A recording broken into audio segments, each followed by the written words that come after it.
in, you will have an increased heart rate, you will have an increased blood flow, which is caused in your brain a chemical reaction. What you've done, what we've all done, is started to pump happy chemicals through our brain. Now, those happy chemicals, there's a wide range of them. So we've got serotonin, and we've got oxytocin, we've got brain-derived neurotropic factor, we've got norepinephrine, anything that gets you, any powerful happy drug, we've just started to pump it through your body. In how long? 11 seconds. Well, I used 11 seconds for a reason, because the fittest people in the world, they run their 100 metres in around about just under 10 seconds. None of us are world championship sprinters, but we could probably give it a good crack if we got fit enough. So around about 11 seconds. And I'm sharing that with you because when you have happy chemicals pumping through your brain, particularly BDNF, brain-derived neurotropic factor, shall we say it? Brain-derived neurotropic factor. It's a fertilizer for your brain cells. So we are re-energising your current brain cells, so they are now more open to blood flow, learning and taking on information. The connections between the left and right brain open up when you pump happy chemicals through your brain, and you grow new brain cells. So we don't know yet, but we might have grown 1 or 2 new ones in 11 seconds. Does that sound good? Now, if you've got more brain cells, it means you can take in more information, or you can remember more of what you already know, or you just become wiser and smarter. Does that sound good? Who now wants to sprint again? Because we've got a lot to learn, so we have to be in peak physical learning condition. Are you ready? Yeah. Go. 11, 10, 9, faster, 8, 7, 6, go. 5, 4, 3, 2, 1. Woohoo! Now, for the new people, you guys already know this, but I just want to remind you, I've counted down on 11 seconds. For half the people in the room, or maybe more, that is inappropriate. Because some of you like to count up, not down, and some of you like even numbers, not uneven numbers. So some of you prefer 2, 4, 6, 8, 10. Some of you prefer 3, 5, 7, 9, 11. Some of you like to count up, some like to count down. Which means every time we do this, we're going to do it differently to suit everybody. As an exercise professional, you have to ask your client, do you like to count up or down? Do you like even numbers or uneven numbers? They might say to you, I don't know, but once they've trained a few times, they'll know. And they'll be annoyed at you if you're counting up and they want to count down, and they'll be annoyed at you if you're constantly doing 10s or 8s or 6s and they're actually liking uneven numbers. Does that sound good? Now, the other thing to be aware of is that not everybody has the same time that they get puffed. Now, I picked 11, but some people could have gone longer, and some people were really puffed before 11. So when you're one-on-one with the client, it's about get puffed, get your breath back, and if you want to go again. I'm just asking you to be really aware of that, and you guys graduated. These guys they're already fully qualified, and yet they're still here at a workshop, which is really cool. But these are some of the little things that sometimes we forget that are really important. So when you're with somebody, it's not about you have to do 10 seconds or you have to do 11 seconds. It's go as hard as you possibly can until you can't breathe anymore, and then stop and get your breath back. And that's different for everybody. Does that make sense? So who's got the most analytical, scientific brain in the room, do you think? Who's got the most C-style? Came in, you think? He's tricked you.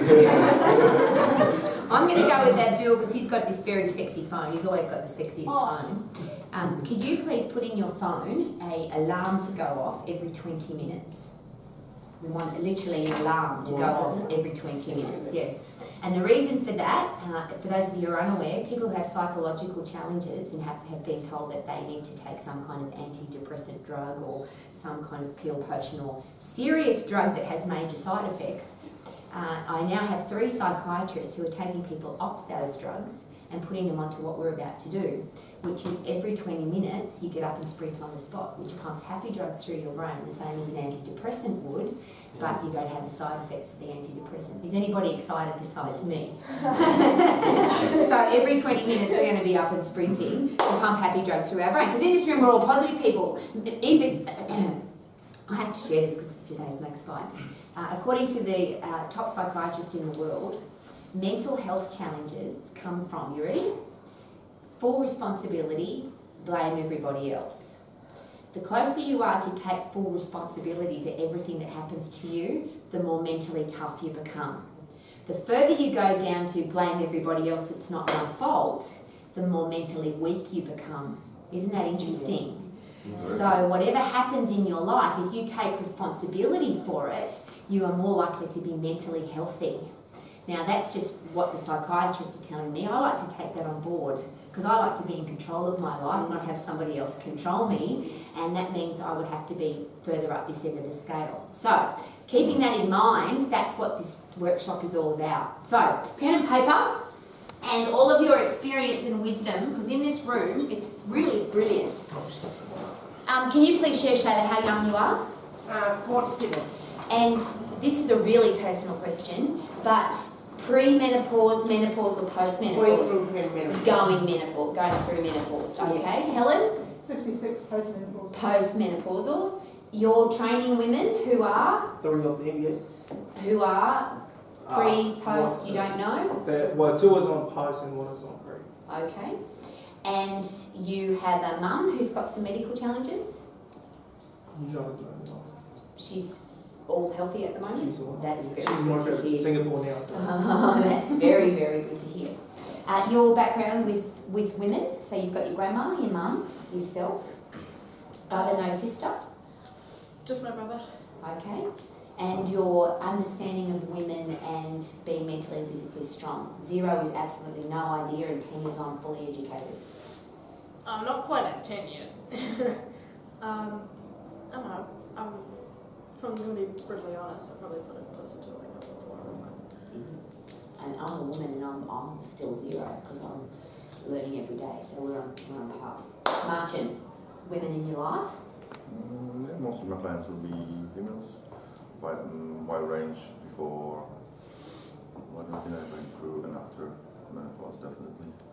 My understanding of it is probably between 0 and 0, maybe 4.1 sometimes. I have to, please excuse my language, but we have a friend of ours, and he put it beautifully. His ratings on that kind of thing is somewhere between 0 and sweet fuck all.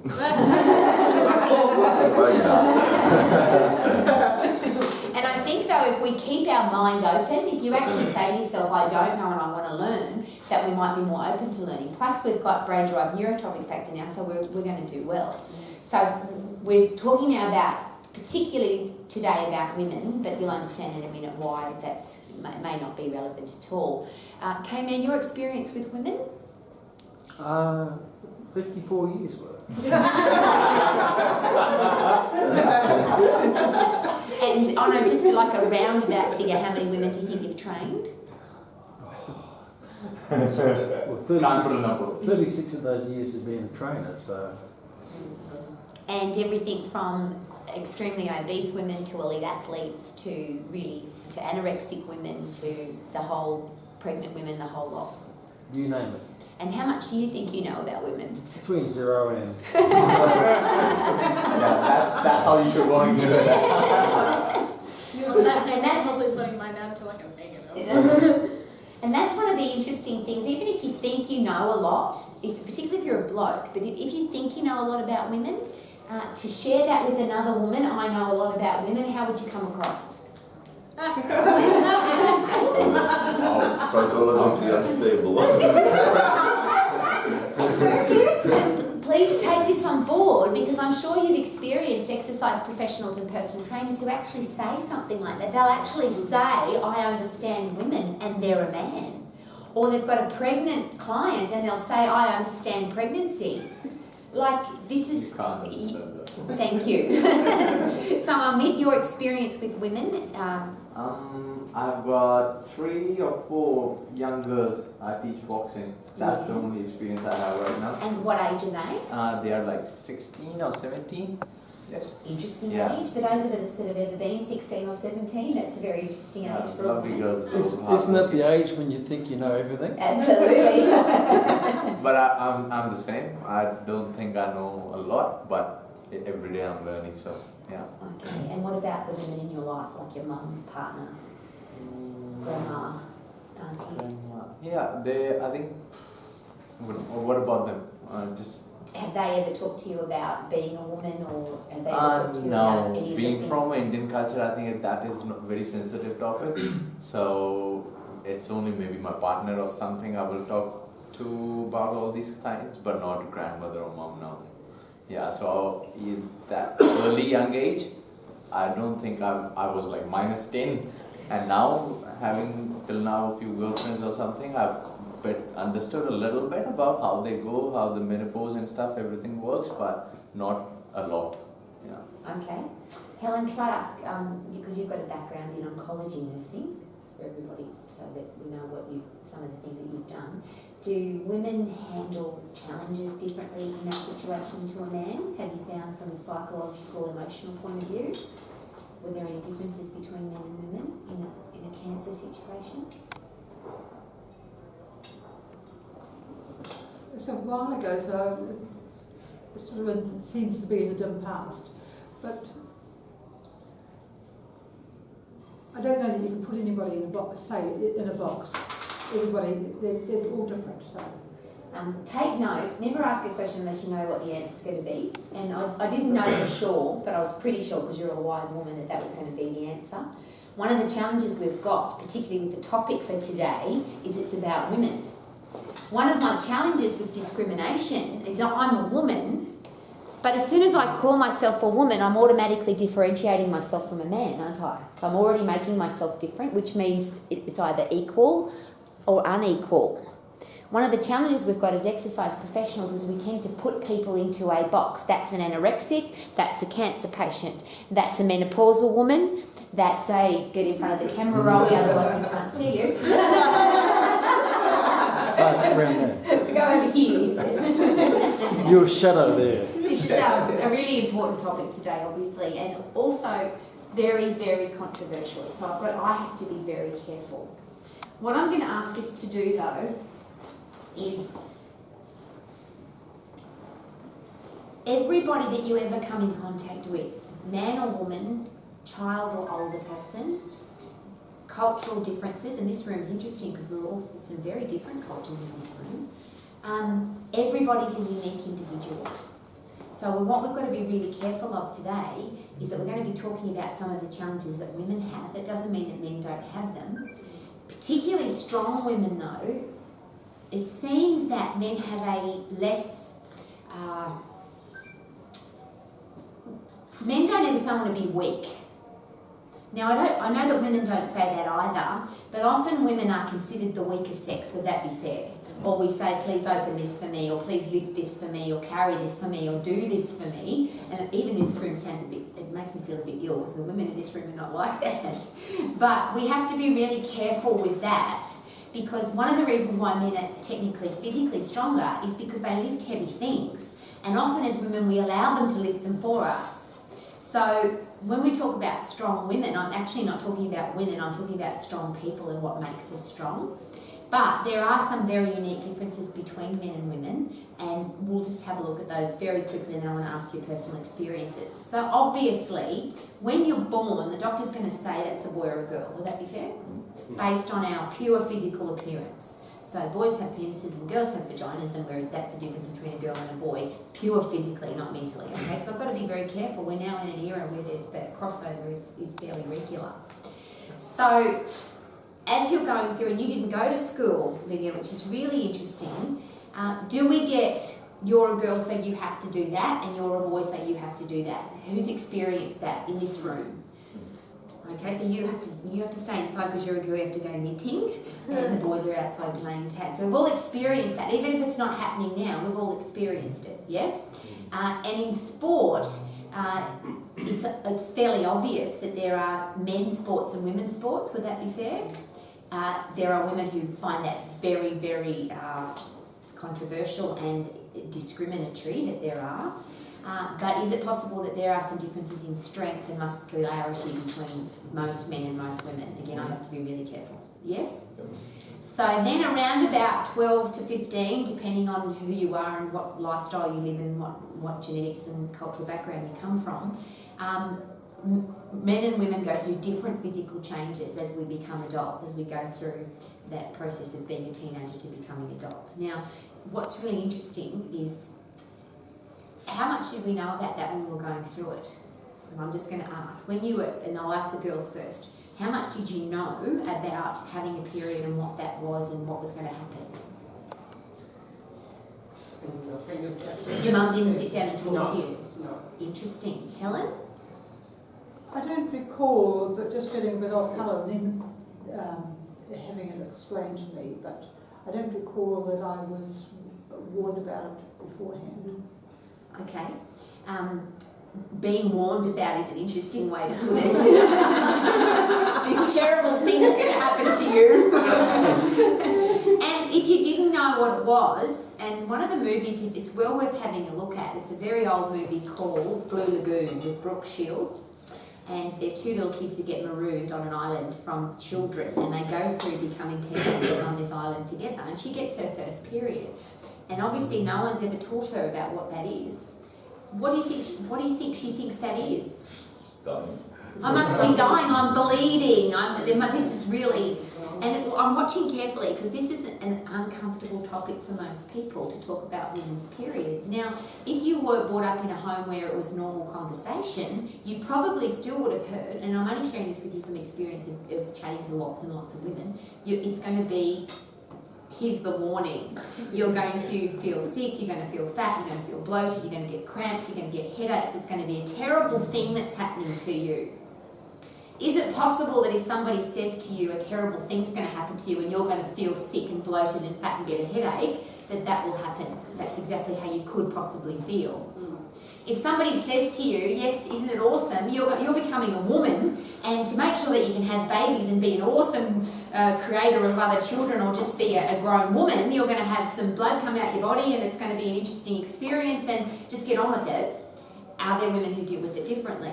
And having dealt again with women who their period has never been a challenge in their life, the answer is yes. So there's everything from you're going to be in bed for 2 or 3 days and feel sick and cramped and horrible to nothing. It's just this thing and you just move on. Yeah, would that be fair? That there's everything in between. Now, I'm not a bloke and I don't know what blokes go through.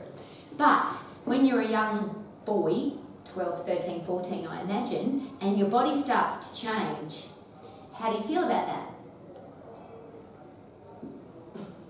Is it exciting? Your testicles get bigger, you start growing hair, your voice goes deep. See, it's uncomfortable, I get that. But this is a really important point of this conversation. Is it a warning? Your testicles are going to get bigger, you're going to grow hair on your face and on your root bit, and you're going to be a man. Is it a warning, or is it more of an exciting thing for blokes? I think I should have gone. I'm asking for a reason. Point taken.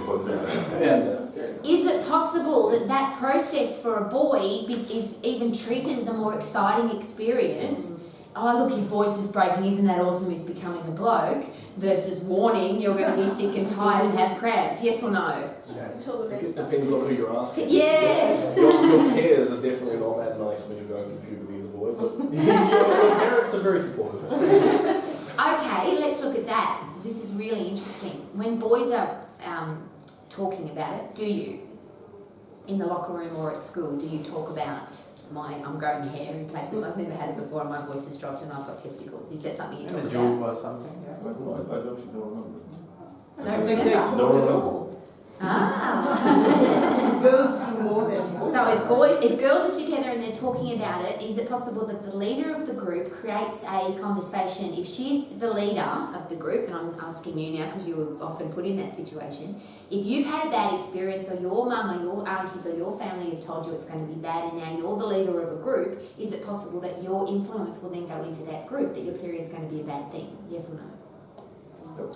Yeah. Versus if you're with a bunch of blokes and they're giving you a hard time and you've got to man up, harden up and, handle it, versus, and I don't know what happens now either, but when boys are sitting around talking about what the changes are in their body, is it a negative or a positive thing? And if it's a negative thing, are you more likely to take that on into your life about being a bloke? And the reason for all of this, of course, is that strength, which is what today's chat is about, does it come from physical or does it come from mental, or is it a combination of both? So I don't have any children, so I've got to be very careful.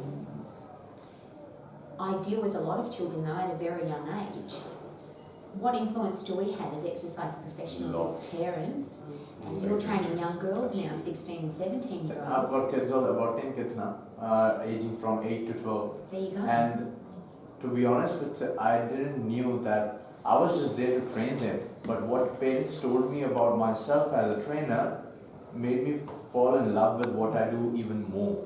And I was oblivious to that until unless the parents started coming forward and started sharing how much confident their kids are, how good they feel, how strong they are getting, how their body is changing, and how many good things they say.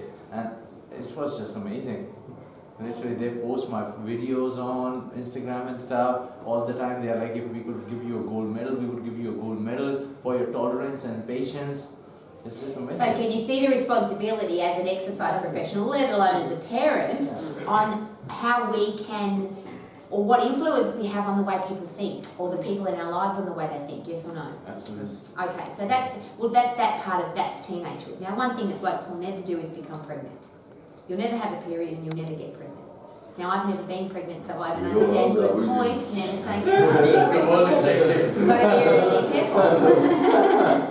If you are a woman and you've been told the pregnancy is going to be hard, it's going to be long, you're going to feel sick for the first 3 months, if you're going to have massive weight gain, if you're going to have a really terrible time, and that's your circle of influence, is it likely that you would start thinking that way? You'd be warned about pregnancy, Helen. Versus if your circle of influence are women who say having a baby is awesome, you can stay fit, healthy and strong, you can do whatever you want to do, it's all up to you, and that's the extremes of that, yes? As an exercise professional, is it possible that you'll be dealing with women at this end, which are expected to put on 20, 30, 40, 50 kilos in weight and be sick for 9 months, versus someone who's happy to be exercising for the entire time? Would that be fair? Yeah. So you're dealing with both. So can you see, I can't bring my opinion in because I've never had children. You can't because you'll never have any children. And even if you're a father and you've had 5 children, you still haven't had any children. We're often guilty as exercise professionals of saying, I know, I understand. If the only thing you take out of today, if it's the only thing that you take out of today is this, I don't understand. I don't care what you've been through, even if it's identical. If you can get comfortable with, I don't understand, but I want to, please explain, please talk to me. And now when we're talking about pregnancy and women with pregnancy, that's got to be the big thing. If you've had 10 children and the woman in front of you's had no children, you still don't have the right to give her your opinion, even if she asks for it. Because she's already got opinions, hasn't she? Her family, her mum, her next door neighbour have already implanted opinions into her head. You'd really want to find out what she already believes about pregnancy before you start delivering information. Would that be fair? Okay. Then comes this, this is a stigma on women, that our period, our monthly period, creates who we are once a month. So in the business world, often women have to deal with, she's grumpy or she's angry or she's frustrated because it's the wrong time of the month. Yes or no? The women are going, yes, and the men are going, oh, isn't that true? Now, the question there is that because we as women say I can't come to work because I'm sick or I feel bad or it's the wrong time of the month for me, and we use it as a reason or as an excuse? Or is it because the people in that environment are men who talk about that about women? Or as a woman, is it possible that we could just live a normal life without telling anybody that it's the wrong time of the month or we're bloated or feel sick or whatever, and that's something we keep to ourselves? And the women that you come in contact with, is it possible that you need to find that out? Are there women who cancel their training session because it's the wrong time of the month? Versus if you ever said that to a woman, are you cancelling your session because it's the wrong time of the month? She'd probably punch you, yes or no? No, they really do. They've got more power than But there are females, you won't even come to know even if they are on periods. Like, they are always the same. There are hardly any change. I was like, at my flatmate at home, literally, she's the same whole month round, or wouldn't even come to know. You wouldn't know. No, you wouldn't know. Like, some girls you can literally tell, oh, okay, it's that time of But there's my question. Yeah. Can you tell? And this is why it's such an important question for today, because is it possible that a woman at that particular time, everybody up, And you're going to count, and we're going to go to 19 this time. No, we'll go to 18 counting up. Go. Hard and fast. 1, 2, 3, 4, 5, 6, 7, 8, 9, 10, 11, 12, 13, 14, 15, 16, 17, 18. Now, for some of you that was too long, because that's just not within your, we call it the green zone. You start to feel a bit sick because it's too long, or you start to back off. When you're training somebody one-on-one, you can't use a number, and that's what we're going to aim to prove that point today. Okay? Awesome. So, to ask the question, Ahmed, sometimes a woman gets angry. Yeah. Is it possible she's angry because she's actually got a point of view and she's angry about something, versus you say to your mate, oh, she's just angry because it's the wrong time of the month? And could you offend her highly? If anything, it could make things worse. So, You're gobsmacked right now. You're like, So you mean like if a woman is being argumentative on a conversation or something, that could also be possible that she's on periods or something? it could be, yes, that could be true. She's in a really bad mood, she's grumpy, and she's an emotional kind of woman that gets affected by her hormones at that time of the month. That's that end of the scale. This end of the scale is it's not the wrong time of the month at all. Or it is, doesn't matter. She's just angry about something. And it's got nothing to do with her hormones. Is it possible that there are women who have complete control over their hormones, whether it's the wrong time of the... And isn't it interesting? I'm going to rephrase that. We actually say wrong time of the month, don't we? Yeah. Couldn't we say awesome time of the month? This is when you're proving that you are a woman. Isn't it exciting? But we don't talk about it. We even call it, don't we, the wrong time of the month. So as an exercise professional, not only because I've heard too many gym instructors, personal trainers, people who teach exercise say silly things like that. There's a case at the moment that I have to deal with personally, where there's a teacher in an organisation who, one of his students in a classroom of people was grumpy, and he said, oh, stop it, it's just the wrong time of the month, isn't it?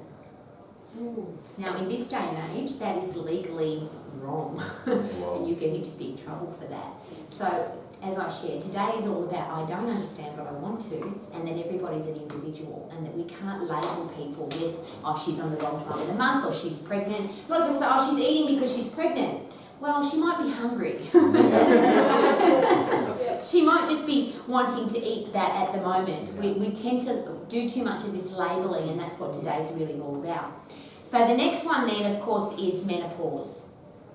And is it possible that if your circle of influence talks about, I'm not going to have a period anymore. That's what menopause is, yes? I'm not going to have a period anymore. Now, if you're a woman and that's been a hassle in your life because you've got to buy things from the chemist and you've got to go to the bathroom and you've got to be careful with what's coming out of your body at any time of the month, is it exciting that that won't happen anymore?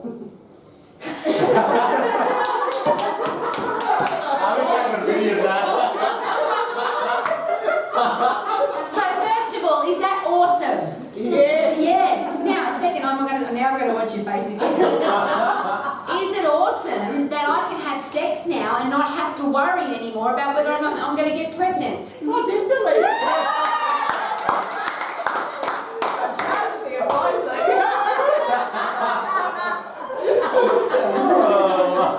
Is that a good thing? But isn't it interesting that when we talk about women and menopause, I've never heard it talked about in a positive way. All I ever hear is, I'm going through menopause, I'm tired, I'm sick, I'm fat, I'm versus, isn't this awesome?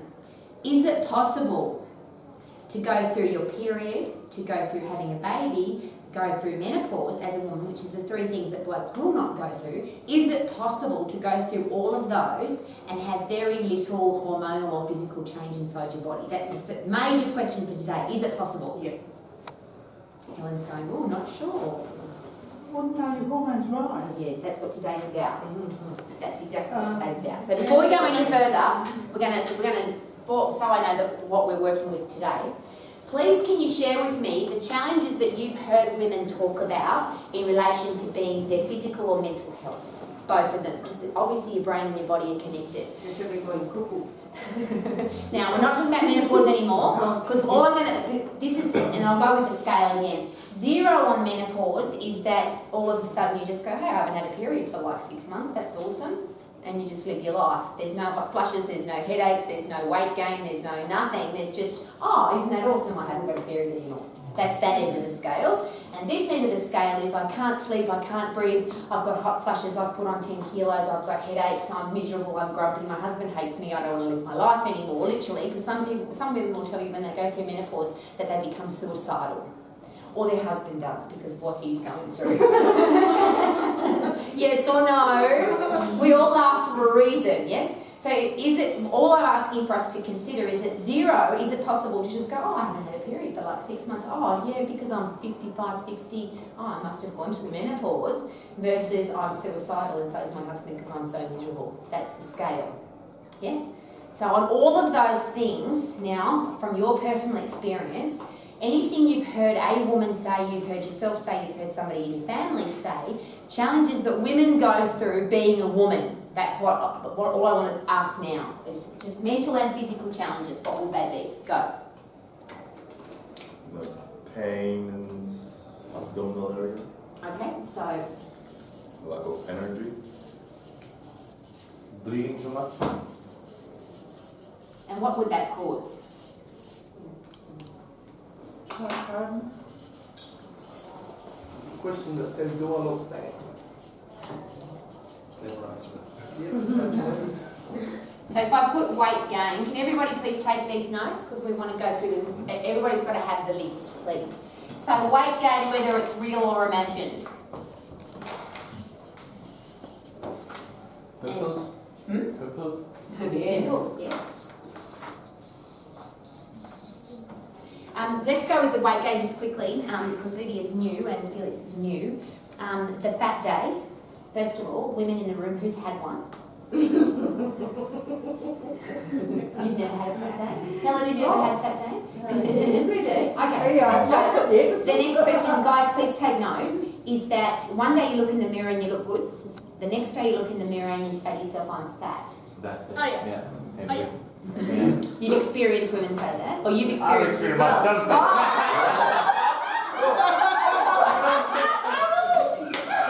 for being so honest. No, I appreciate the fact that you were so honest. So see, there's the challenge. Exactly. And if you're okay with this, I'm going to go take that a little bit further. What did Shayla do when Mick said he's had a fat day? What did she say? Really weird. Yeah. But if you are having a fat day, is it real? No. For you, is it real? Yes. That's real for you. So for you feel fat. Yes. For somebody to say, no, you don't, you're just being silly or where or what's going on, and bear with me, this is the challenge.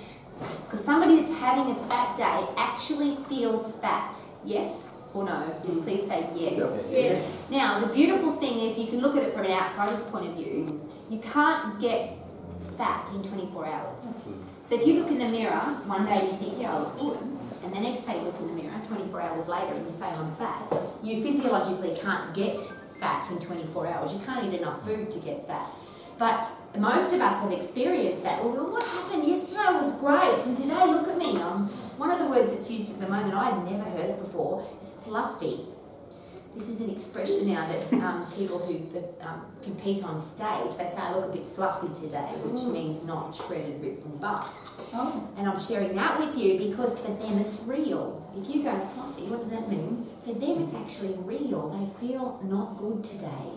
They don't feel 100%. Would that be fair? Now, if you don't feel 100%, how do you perform that day? 100%. That's exactly the answer I was looking for. Yeah. So there are reasons why people feel a certain way. And this real or imagined, for the person, you might be imagining that they look exactly the same as they did yesterday, but for them it's real. Would that be fair? Okay. So some of the other challenges that you've heard women talk about in relationship to being a woman. Expenses. Expenses. Expenses for? Body functions, tampons. Oh, okay, yep. That's a good one. Very good. It's expensive to be a woman. Blokes will never have to spend money on tampons or pads. That's true. Being very moody? Yes. Because you do feel Mood very- changes. Yep. And if I put real and imagined,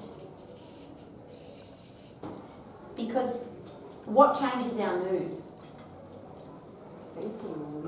Hormones in our brains. Okay, I'll give you a different example. You've got the alarm on again for the 20 Yes. minutes? Okay. Have you ever Anonymously. felt quite happy? Like you feel okay, nothing, not outrageously happy, but you feel okay.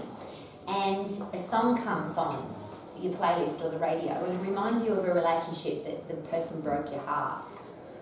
Is it possible that your mood changes because of the music? Yep. Yeah. And you start feeling sad and even down and All the you time. cry?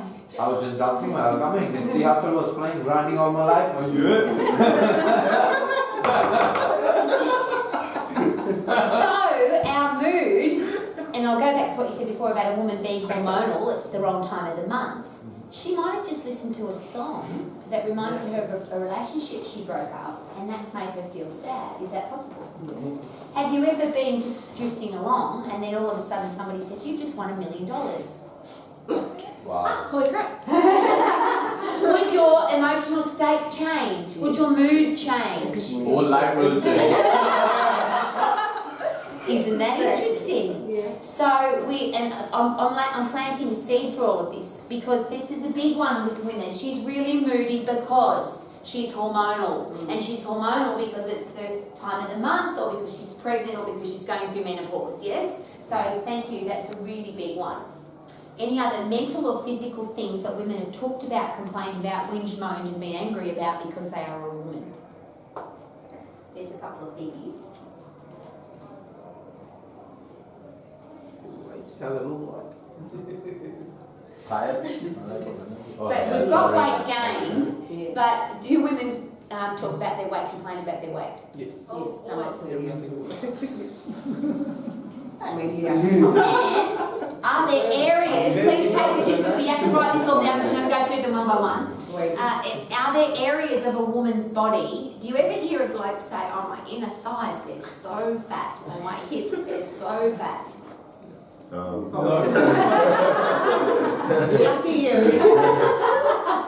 Is it possible that women talk about different places in their body to men that they've put on weight, yes or no? Yes. Yeah. So what would those places be? What of the arms, hips? Yes, so we've got this bit, yes. Arms, where else? Stomach, The hips.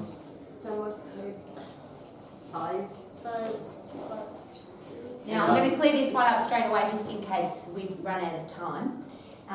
If a man puts on weight, it tends to be, and came in and I took a photo of a guy this week. He literally had the skinniest little arms and the skinniest little legs and no bum at all. And he had a belly like 2 watermelons. Oh, wow. Not 1 watermelon, 2 watermelons. Wow. Like it was difficult. It was difficult. He actually looked pregnant because we took a picture of him side on. And difficult, I think, first of all, for him to even see the ground, let alone see his own penis. There was no way that guy could see his penis. But he had skinny arms and skinny legs. Now, that's a very unusual body shape, of course. But that fat that's sitting there for him, there's the picture. Did you ask him before taking the photo? So I'm an exercise physiologist and you have a very unique style. The challenge we've got is that fat for him, now technically you could say that he's not overweight, he's got skinny arms and skinny legs and no backside, but that fat that sits there, what else sits there? All your organs. All the internal organs, and they're being squished, literally being suffocated by fat, which for a man is really dangerous. So men will actually die of a fat belly, yes? How many women have died of a fat bum? I actually say to the woman, it's good if you're putting fat on that because you need it for your reproductive systems. Whoa! Whoa! Be careful. It's awesome. Are It's you actually- saying I've got a fat bum?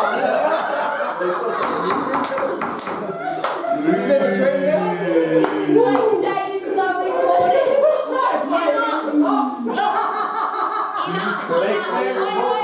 Oi, Is that true? It is. It's absolutely true. Could he get a black eye? I'm good at slipping. I'm surprised he hasn't got one. I will send it to my sister, my girlfriend and stuff. See, not anybody else. There's quite a teenagers.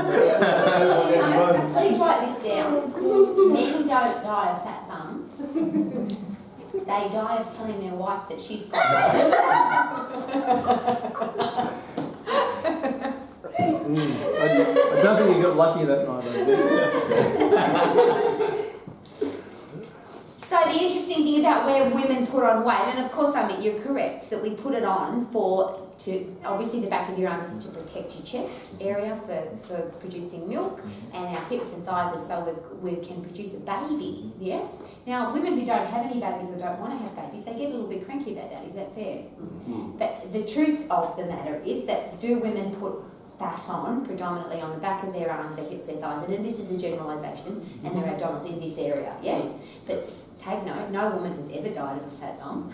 It's actually not dangerous fat. This fat here is very dangerous. Now that's a big difference between men and women, isn't it? Yeah, definitely.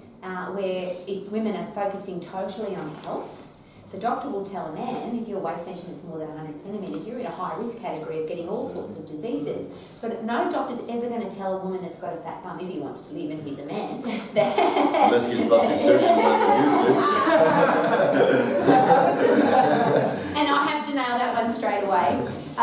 K-Man and I, or K-Man's client, who then became good friends of ours, a top plastic surgeon, I would take my clients to him that wanted plastic surgery for a reason, because he would say either, yes, I'll do your plastic surgery because you've been training with K-Man or Rowie and you're fit and healthy and strong, and when I put you into surgery to do liposuction, it's because there's nothing that they can do, because there's some fat on a female body that doesn't matter how much you exercise it, it's not going away, it's their hips and thighs, and what would happen if she kept losing weight, she just gets thinner and thinner and thinner in the face and loses her chest, but she's still got her bum. Yeah. So that's when a plastic surgeon will actually do some work. But he would say, don't come to my surgery unless you're fit and strong. Or he would say to them, get the hell out of my office, come back in a year's time when you've spent some more time with Rowie and K-Man, because I don't want you to screw up my work. Because if you're not fit and strong and I put you into surgery, A, the surgery won't work well, and B, you'll just get fat again. Because you haven't changed your headspace, which is just interesting to take note of. So what else? These are some of the challenges with women's weight. That's absolutely true. What are some of the mental and physical challenges that you've heard women talk about in relationship to their physicality? There's another thing that men never say that women usually say. Big one. I feel like they're going crazy. I've heard ladies say that. Complaining. No, sorry. You know, it would be really different. I love your honesty. If this was a room of just blokes, this would be a different conversation than if it was a room of just Oh, blokes. And what I'd love you to do in a week or 2 weeks' time, we're going to be in Brisbane with the same topic, and we'll film it again, and I'd love you guys to watch it again, just to see what the different opinions are, because it's a really hot topic. What's one of the biggest challenges as an exercise professional when you want to get women to exercise? What's the biggest challenge? The mindset. Yeah. I'll do with that one first. From an emotional mindset, and I'm being very general, but when it comes to logic versus emotion, and this is often blamed on hormones, logic is this end of the scale, emotion is this end of the scale, they're completely different things. When it comes to exercise, and I'll use a man as the example to start with, if a man's being really logical and it's time to exercise, what will he say? Let's go exercise. If a man is being logical, any human being logical, it's raining, and you're being logical about your exercise, what will you say? It's too long. I'm going to get wet anyway, so I'm going to go exercise, yeah? I've put on a bit of weight. If you're being logical, what will you say? So you're going to get it off. No exercise. Hey, I'm a bit fat. And excuse my language again, but to get a point across, this was one of the best quotes I've ever heard. Haven't been skipping any meals lately, have you, mate? Which is one bloke to another bloke. Haven't been skipping any meals lately, have you, mate? Which is, in other words, you're fat. And the bloke turns back and says, yeah, I'm a fat fuck. That's what he said to his mate. Now, there wasn't any emotion attached to that. It wasn't crying or upset or hurt. Beautiful. All right, Martin, we're going to go short and fast from 9. We'll go 9, because back to evens. Backwards, yes. Ready? 3, 2, 1, go! 9, 8, Woo! 7, 6, 5, whoa! 3, 2, 2, 1.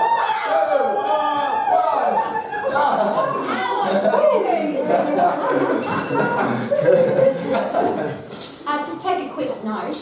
Can you see why you have to put an alarm on? Because whatever you're doing, you'll get caught up in it. And if you're watching a great movie or it's a great conversation, the time will just go. So when you have an alarm, that's what the psychiatrists are doing. They're actually getting these girls to put an alarm on their phone or on their watch to say every 20 minutes you've got to get up and run around. I like that. That's going to be cool stuff. Imagine I have an alarm and every hour to go and just walk around the gym. But then we can do. I like that. The whole gym can go. Hey, that's so good! And can I please share? I like This has become. I've got 2 students who regularly share with me that they are mentally unwell. And the question I asked, because the reason that the conversation came up was because they are fit and they are strong. But the conversation was, but we're mentally unwell. We get depressed all the time, even though we're fit and strong. What we've just done, can you hear us? That's called blood flow and oxygen. That's called brain-derived neurotropic factor. Now, if you're feeling depressed or down or upset or miserable, or you've had a bad day, or you're having a bad minute, it's about the instant and acute effect of exercise. It's not that I'm fit and strong, it's that at this minute, I'm not feeling good. And it's not going for a walk, it's sprinting, because it's the puffing that pumps those brain-derived neurotropic factors, dopamine, oxytocin, serotonin, endorphins, through your brain. That's from sprinting. There's nothing that works better. You can laugh, that'll do, has an effect. You can learn stuff, that has an effect. You can spend time with great people. But nothing works the same as puffing. And that's why the psychiatrists, they're not suggesting, they're using it as medicine. We're not giving you antidepressants anymore, we're getting you to sprint with an alarm. So, as I share with my students, it's not about you having a bad day. The question is, did you get up and sprint every 20 minutes? And of course the answer is no, because when you don't feel very good, what don't you also not want to do? Get up and sprint. But how long is it for? It's not like you've got to go out and do an hour's exercise. How long is it for? 10 seconds. About 10 or 11 seconds, and that automatically puts you in a different headspace. Now, the other thing that the science is now catching up, I came in and I've been preaching this for the last 25 years, is what happens at the cellular level of the muscle when you sprint. What happens to the cellular level of the muscle when you lift heavy things. There's a change in the mitochondria of the muscle, and they don't really understand yet what's going on, except that at the mitochondrial level, that sends messages to the brain that I need more oxygen, I need more sugar, I need more glycogen, and that creates a whole new process inside the body. So it's the lifting of heavy things and puffing that creates this new mental strength inside us. Is that exciting? Yes. You can tell I'd much prefer to talk about that than these challenges. But the biggest challenge of all, and I'll give you the leading question, the biggest challenge of all for exercise professionals, which we tend not to have with men but we do have with women, is that the major change in our body happens when we get strong. What's the mental challenge or the physical challenge with women in relationship to streak? They think they're gonna go massive. That's right. So, if I just put big here, please put that in your notes. I don't want to train because I don't want to get big muscles. Have you heard that? Yes. If you haven't heard it, you've been hiding under a rock perhaps, or you train at a bodybuilding gym where the women are all large. There's quite a few things that we've got challenges with, and hopefully over the rest of the afternoon, if they come into your headspace where, oh yeah, my mum said, or my sister said, or my client said, you'll remember them. So I just want to make sure that you've got here on your list here, you've got that women will complain about pain from being pregnant, from having that particular time of the month, etc. Yes? We often complain about a lack of energy for the same reasons. Yes or no? We have this major blood loss every month could cause a lack of energy, would that be fair? Which then could do with something to do with iron. So that's why I put that in there. Yes? Our fat days, that's what that's all about. That's Abdul's area of expertise. Pimples is a hormonal thing. Is it? That's just a question. I've got pimples because it's the wrong time of the month. It's an interesting thing to think about. This, I'm going to go even a little further than just the women's things. Women buy 74% of the things in the world. We make the buying decisions for men and women. And the only reason I can share that with you so openly is that comes from the internet, from Amazon. Women, and whether or not they know that you must put in you're a male or a female that's purchasing, but Amazon, the home exercise equipment companies and the telemarketing companies will tell you that 74% of people that buy stuff are women, for men and women. Yes? And then, is it possible, and I'm being very general, that what we buy has a lot to do with how we look and feel? Yes. I'll give you an example. Women are buying a lot more in the last 20 years, a lot more shoes and handbags than they are buying clothes. Why would that be, do you think? It's interesting, isn't it? You don't have to squish in a handbag. That's exactly right. I can buy a designer handbag or a designer pair of shoes and not have to go into a change room and try something on. I'm sharing that because is it uncomfortable, and I'm leading you now, for a lot of women, the challenge is with my clothes don't fit, or I don't look good in my clothes, or women who are trying to squish into clothes that don't fit them anymore. So they spend a lot of money on clothes, replacing their clothes, or I don't feel good today so I'm going to go shopping. So that's what I'm going to deal with all of that there. Yeah, is it possible that a lot of those 74% of buying decisions are made by women who are hormonal or moody or angry or frustrated or having a bad day, so they're trying to make themselves feel better so they go shopping? Is that a possibility? That is very possibility. She just had her period yesterday and she bought me a Gucci wallet yesterday. Well, I mean, it's very clear May we all learn from the openness of Amit, who's very happy just to tell the truth, which is really very gorgeous. Did you know now that there is literally a diagnosis, which you can understand now I get very fascinated with, for online shopping disorder? You can now actually get an ACC script from the doctor, and you can call into work. I'm looking at you because you're a boss, it's coming, where people have, my doctor's told me that I have an addiction to online shopping and I'm depressed today so I can't come to work. There are credit card companies who are now dealing with people with this particular shopping disorder, who people don't want to pay their credit card bill because they have this disorder. What I'm asking you is to think about is, if 74% of buying decisions are made by women, that's 3/4 of the population that are buying stuff. And we say that's expensive, especially if she's buying designer handbags and Gucci wallets. Why are we doing that? Is it purely logical, or is there some emotion attached, and what are the emotions attached to that? And of course that goes with the moods and the mood swings and the different places that we put on weight. So, and then the big one here, which is I don't want to do strength training, I don't want to be a strong woman because I'm going to get bigger. Okay? And if you think of any more, please write them down on your list and we'll add them to this list. Okay? Then you said something wrong. For the camera, you guys won't experience this, so I would like to include you in this experience. We have many people at Max every year who achieve major athletic performances.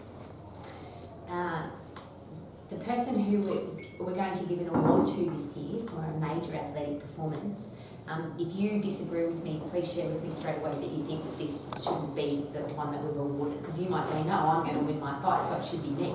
So, and I'd appreciate that too. One of our students in Brisbane used to work for the Queensland Health Department, and he was 48 kilograms heavier than he is today. He decided he'd go on a holiday, and it was a walking holiday around Canada. When he came back from that holiday, he said he wanted to lose some weight, and on his own, he lost 48 kilos.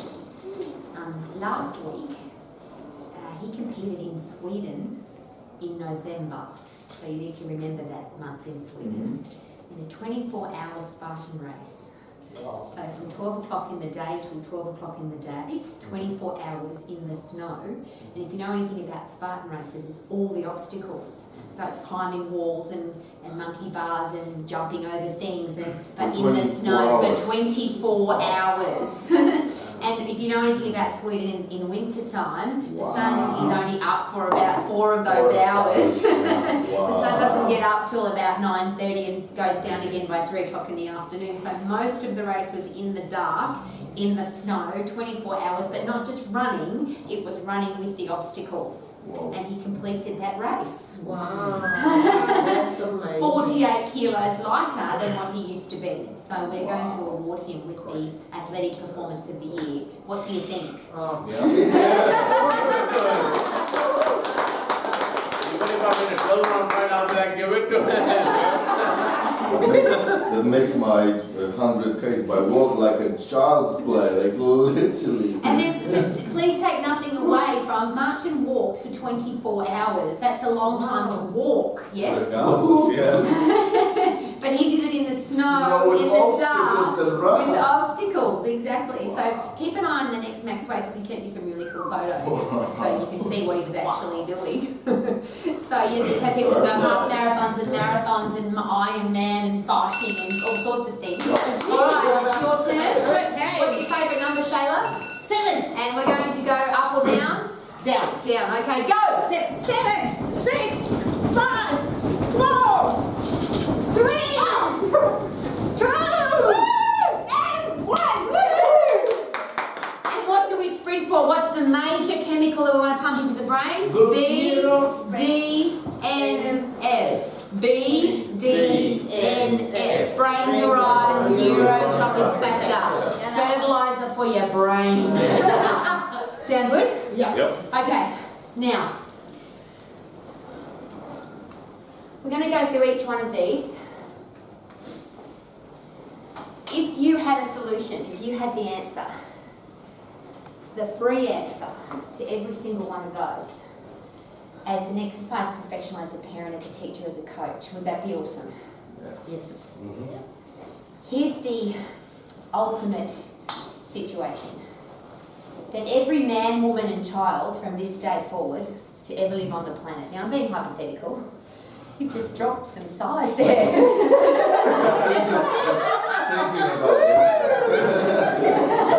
about it. Only 7 seconds. Have some noodles. I need to bulk up. Like way says it, I need to bulk up. Plenty of things to bulk up on. Very good. All right, so here's my question. And you can see I like scales. The scale we're going to look at, and I don't like to, I get accused regularly of being an optimist, of being too happy, of being unrealistic, and it's not possible. I get accused of that all the time. But what I'd like us to think about today is if it was possible, I'm not saying that it is, I'm just saying if it was possible. 0 end of the scale is that as a man or a woman, I'm sick, I'm diseased, I'm depressed, I'm anxious, I'm overweight, and I get coronary heart disease, type 2 diabetes, osteoporosis, I'm depressed, I have a stroke or cancer, I have a terrible life physically, and because of that I'm also depressed and anxious, which means I've got mental health challenges as well. Yeah? So that's 0. 10, I'm going to use as the ultimate scale on this, is that everybody, man, woman and child from this day forward, is healthy. So we'll look at the internal body systems. I've got strong bones, strong muscles, a strong heart and lungs, cardio and respiratory system. I've got a strong hormonal endocrine system. And please write this down. I am in control of my hormones. My hormones are not in control of me. Just write that down as a statement. I am in control of my hormones. My hormones are not in control of me. Remember, I'm being hypothetical and optimistic and positive, but just let's say that was possible. So that's my endocrine system. My digestive system, so everything, I'm pooing regularly, my vitamins, minerals and phytochemicals are being distributed throughout my body to all the right places, which would mean I wouldn't need Shayla's product because I wouldn't get a cold. I would have a strong immune system so I didn't get sick. I would have great hair, great skin, great nails, great teeth, because because your digestive system is responsible for getting all the stuff that keeps you healthy out to all the right places, yes? So I'll start again. My muscles and bones are strong. My heart and lungs are strong. My endocrine system, my hormones, I'm in control of them, they're not in control of me. And my digestive system is working to get everything that I need into all the right places. And my central nervous system, which is ultimately the control of my entire body, that's working because my brain, I am in control of what's going into my brain. Now here's a great question. Can I control what's going into my brain? Yes, absolutely. Do you all agree? Yes. It's interesting, isn't it? Now you don't have to agree, I'm just going to ask you to consider, can I control what's going into my brain? I'll take it a step further. Can I control how I react or respond to what's going into my brain? So even if this, let's just say this was a group of negative people, which it isn't, but let's just say you had to hang out with a group of negative people. You didn't want to, but you had to, and every single person was whinging and moaning and complaining and telling you how terrible their life was. Could you choose to still be the positive person in that group? Yes. Yeah. Would that require mental toughness and mental strength? Yes. So, here's the question. Is it possible, hypothetically, for every man, woman and child from this day forward to be mentally and physically strong and tough and to have all of that working inside their body? Yes. Is it possible? It is possible, yeah. As exercise professionals, parents, teachers and coaches, if it's possible, how could we make it possible so it's realistic? That's what we're going to brainstorm, okay? So,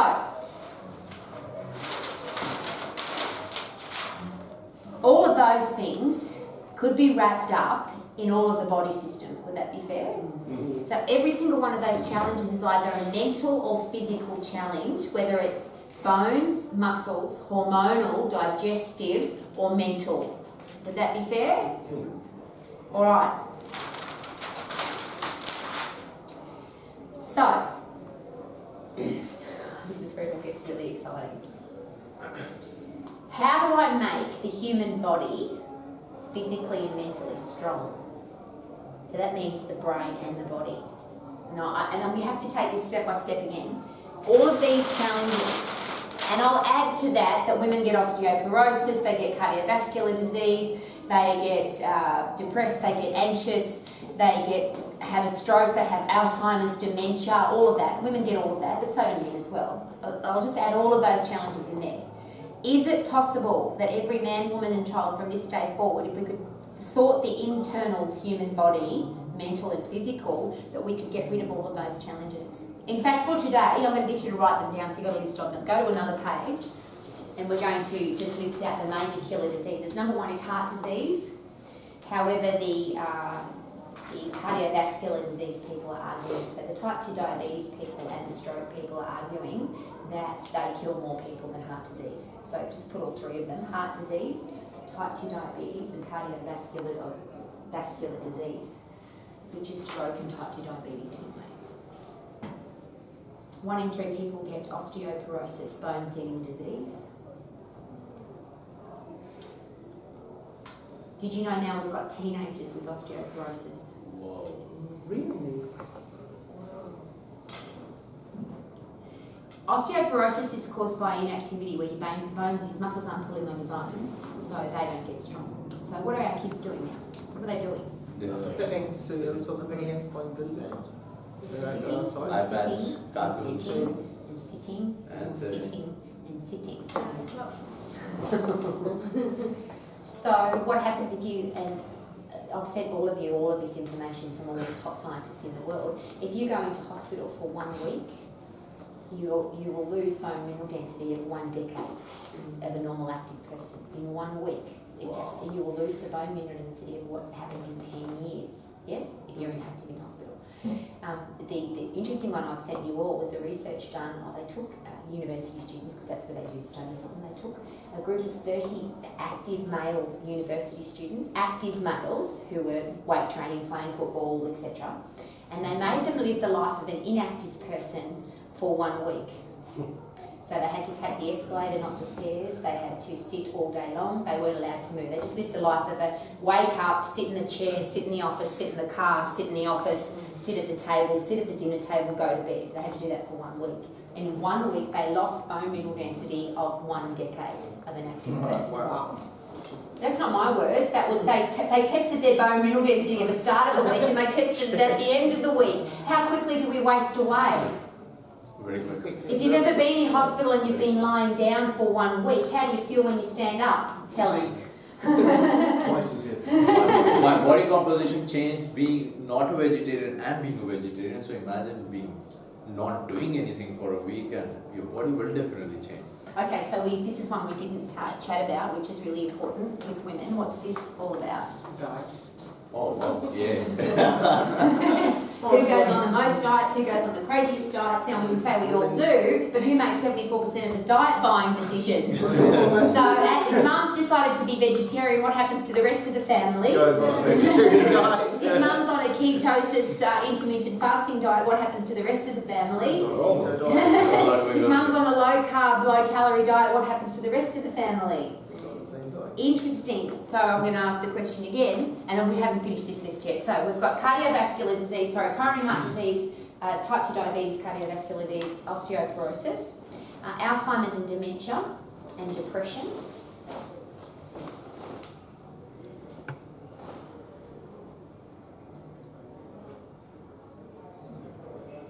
Cancer and stroke.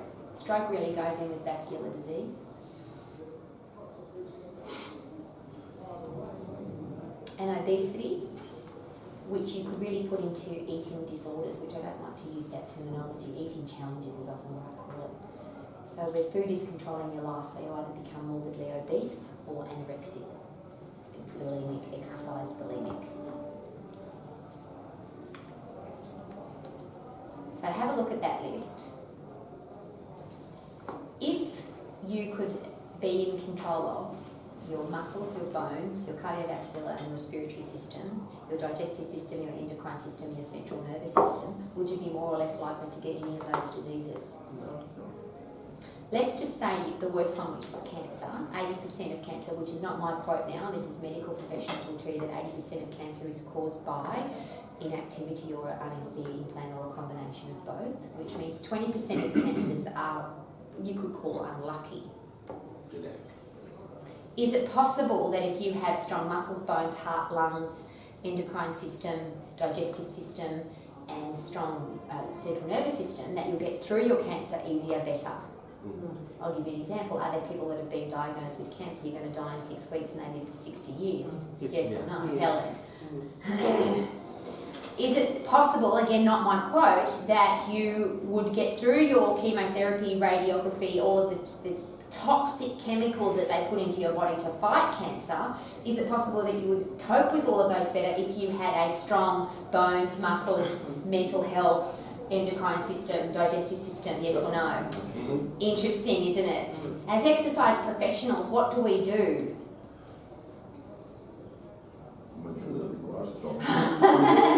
So I'm going to go with the two big words, and if you please take these notes. Big words: fit and strong. Fit and strong. Fit and strong.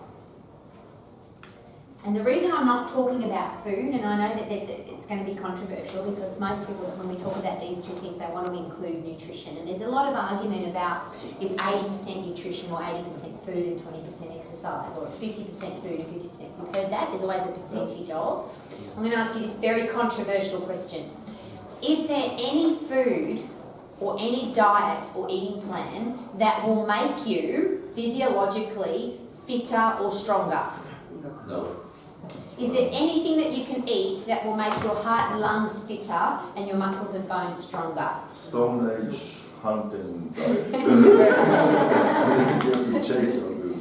So, just to push the controversy aside, though, is it to be fit and strong, do we need to fuel effectively?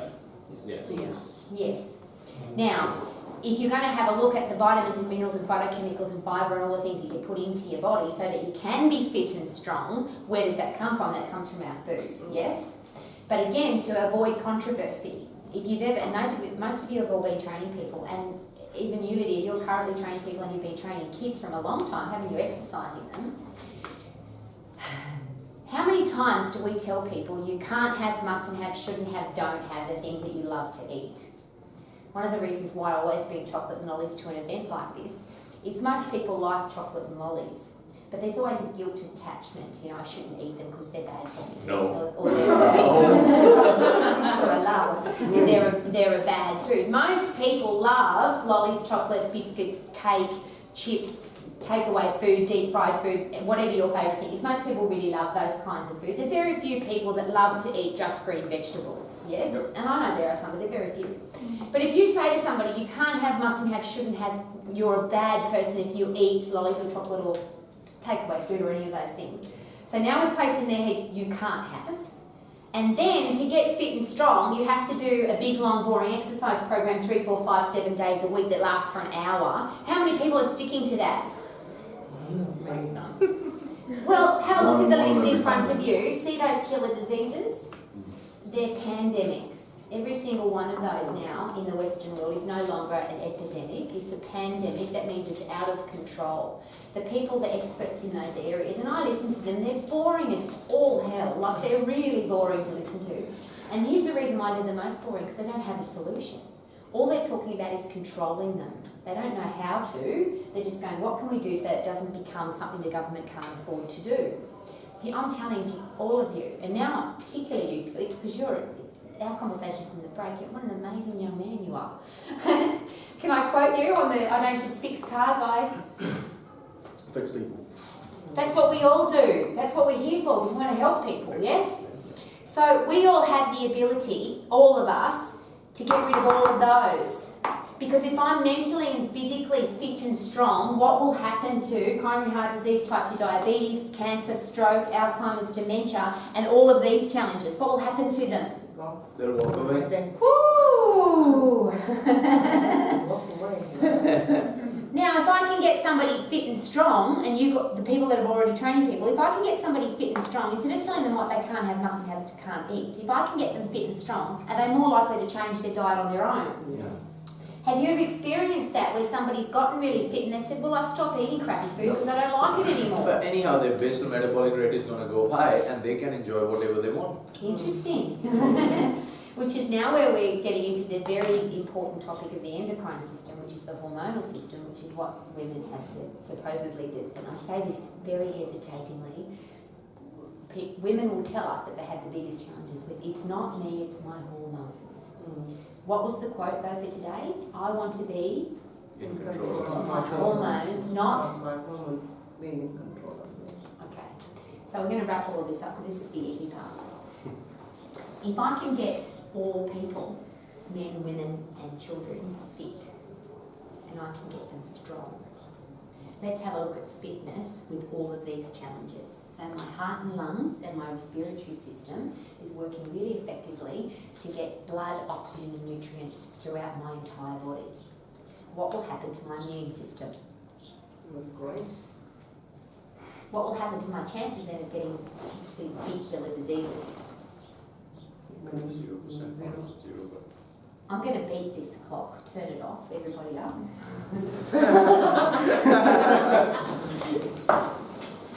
going to go with my favourite, 13 and count down. Because everyone thinks it. Haven't you heard that? 13 is an unlucky number. If you believe it's unlucky, what's going to happen? On your mark, get set, go. 13, 12, 11, 10, faster. 9, 8, 7, go, go, go. 6, 5, 4, 3, 2, woohoo! Now, the power of what we just did. Not 30 minutes of exercise, not a 45-minute boot camp, not a 1-hour walk. The power of what we just did, the acute effect of exercise, not that it's gorgeous, as in cute, but the immediate effect of exercise. What did we do? Release neurotransmitters. Tropic factors, that's it. I call it happy. I pumped happy chemicals through my brain. Does that sound good? I pumped happy drugs through my brain. Yeah? That's number one. That's the immediate effect. If you want to get people fit though, is it how long they exercise for or how hard they exercise for? Which one? See, the challenge with long, the further I get away from short to long, there's two major challenges. What are they? Long. Which means what? Boring, time consuming, less likely to do it. So, and I'll give you the importance of this. If you might not have heard this. Sometimes it's a bit, when it hits you in the face, it's a bit scary. The World Health Organization, when you started the program, even when you started the program, it was 90% of, rephrase, 10% of people in the world have an exercise program of any value that will keep them fit for the rest of their life. 10%, yeah? Guess what it is now, 2 years later? 5%. It's gone down. Do we have more people? Yeah, we do. But percentage hasn't changed. What the challenge is not only do we have less people exercising, but there's a new, I've never heard this stat before, from the World Health Organization, 40% of people are actively deciding never to exercise. They don't want it, 40% of people don't ever want to. So here's the challenge, 0. The further you get away from 0, because 40% of people want to do 0. The further you get away from 0, what happens? It's likely they're going to stick. The more people are going to go, no, I don't want to do it. Less people. We get this. It's really important. If you really believe that to get people fit and strong will help with those, we have to really consider what fitness is all about. Now, if you add to that, I'm a woman. It's the wrong time of the month. I'm hormonal. I'm cramping. I've got a headache. I feel sick. I feel fat, whether it's real or not real. I'm pregnant, so I'm going to put on 30, 40, 50 kilos. I'm hormonal, I'm eating for 2 people, so I need to eat 50,000 calories every day. I'm menopausal, I feel sick, I feel tired, I'm angry, I'm frustrated, I don't like my life because I'm menopausal. If you add that to, I don't want to exercise, now what? Or, you have to exercise, because otherwise you're going to be fat and sick and weak. And you have to go for an hour, and you have to do 27 exercises, 3 sets of 10, and you have to go 3 times a week. Chances? I wish we could have... Your face, Helen, that was just beautiful. Can you see why it's not working? We're not going to get anybody fit and strong, let alone hormonal women who don't feel like it. Remember I asked you the question, if a man and it's raining and he's logical, I'm going to go anyway because I'm going to get sweaty. A woman that's hormonal that doesn't feel like it, even if it's logical to go exercise, will she? No. Thank you. So how close is 10, 7, 9 seconds to 0? Pretty bloody close. What happens if I exercise for 7, 9, 10, 11 seconds? Hard. What happens? Happy drugs pumping through your brain. Now, to get fit though, this is pure physiology, to get fit I have to get, I'll rephrase it, I have to overload. Nobody's going to argue that if I go for a gentle walk and I'm not increasing my heart rate at 20, that I'm going to get fit. Now, for an obese person, 150 kilos, to go for a slow walk will do what? I watched a lady in the airport yesterday. She was taking up 2 seats to get on the plane. For her to walk, she was getting puffed. She was walking like this. She's lifting each leg's going to be like 70 kilos. When she's walking, she's getting puffed, which is awesome. But for you guys to go for a walk, that's not exercise for you. That's not fitness for you. To get fit, you've got to overload. Yes? Now, this is the second part. The further you get from short, what happens to the intensity of the overload? Decreases. Mentally and physically. Now, you've all heard this. If we're going to go out and run 10Ks right now, how fast do you start off? Very slow. Very slow. Versus we're going to do a 50-metre sprint. How quickly do you go? When we're just going to do one, you've got to put all the effort in. Which is exactly what we're doing. This is the exciting thing about fitness. The acute, immediate effect of fitness is that when you get puffed, you pump happy drugs through your brain. You feel good straight away. Now, the beautiful part of that is you get your breath back. Now I'm going to use the toilet analogy. Get ready, Felix, you will not have heard this one, but you're going to get it because you're a mechanic. How many of you have ever done a number 2 in the toilet, obviously, and you've pressed the button and it didn't all go away. Yes or All the no? time. And you're like, let's go. So what's our first I've even response? been like, let's go. So there's a challenge, especially if it's someone else's house. You definitely can't leave it there, yes? So you have to press the button again, don't you? So when do we want to press the button again? It's really No. When do we want to press the button again? When do we want the poo to be gone? Straight away. We want the poo to go now. Go. But every time you press the button, what happens to the pressure of the flush?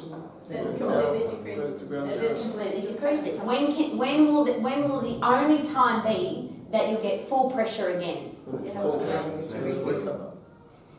Because it's exactly the same. If you want to see, when you sprint, and Olympic sprinters don't do a 100-metre sprint and then do another 100-metre sprint. They do a 100-metre sprint and then 5 days later they do the semi-final and then the grand final, yes or no? They fully recover before they sprint again. Now the beautiful thing about sprinting, especially when you're fit by the way, is you recover really quickly, yes? But please take note of this too. How long does it take to get puffed for everybody, whether you're fit or unfit? Not very long. Not very long. 7, 10, 15. You go as hard as you can. Doesn't matter how fit you are, you'll get puffed. Yes. The only difference is how long it takes you to recover. But with our hormonal cranky women, I can't do anything. One sprint's good, and then do another one in a couple of hours, and then another one in a couple of hours, or another one in 10 minutes, or another one when you. But what have you got to be? Fully recovered. Which is why every time we've got up today, you can go really hard. If I said we're going to do 10 sprints for 10 seconds, you're all going to pace yourself because you know you have to do 9 more. But when you're only going to do 1, you can put all your effort in. Does that make sense? Now, let's put all that together. To get fit, you have to overload. To overload means you get puffed. When you get puffed, you pump happy drugs through your brain. Yes? Now, let's talk about the big one. This stuff that sits here, this stuff that sits here, this stuff that sits on the inner thigh. Yes? Fit people, men or women, but fit people who get puffed on a regular basis, they overload their cardiovascular and respiratory system. What happens to their ability to burn fat and at what speed? It becomes a V8 engine. Burns fat straight away. So what session are you up to, Lydia, in the program? What session are you up to? I'm still quite early. I only just started a few days ago because So- I was so focused. No, we're good. Because this will be exciting news for you, okay? So, to get fit, I've got to get puffed. And to get puffed requires effort and overload. When I effort and overload, and my body becomes more effective at reproducing oxygen and carbon dioxide through my body, so now I'm a fit person, my body turns into, you'll hear this all the time, Lydia, a fat burning machine. Now, what you should ask now is how does that happen and why does it work, or why are we doing that and how does it work? When you are fit, your body has now, we only have how much carbohydrate storage? Around about half a kilo is a really nice way to put it. You can only store half a kilo of carbohydrate, and that is stored in your brain and in your muscles as glycogen and in your liver as glycogen. That's only half a kilo of your entire body weight. You've only got half a kilo of carbohydrate. How much fat can we store? As much millions of cells. My lady yesterday, for her to be that big, she hasn't just got bigger fat cells, they haven't just hypertrophy, they've split in half and she's made more. Because we have the unlimited storage for fat, yes? So if you've got a really fit body, and now I'm not sure if the mitochondria talks to the brain talks to the mitochondria, what goes on, I'm not sure how they talk to each other, but it goes a bit like this.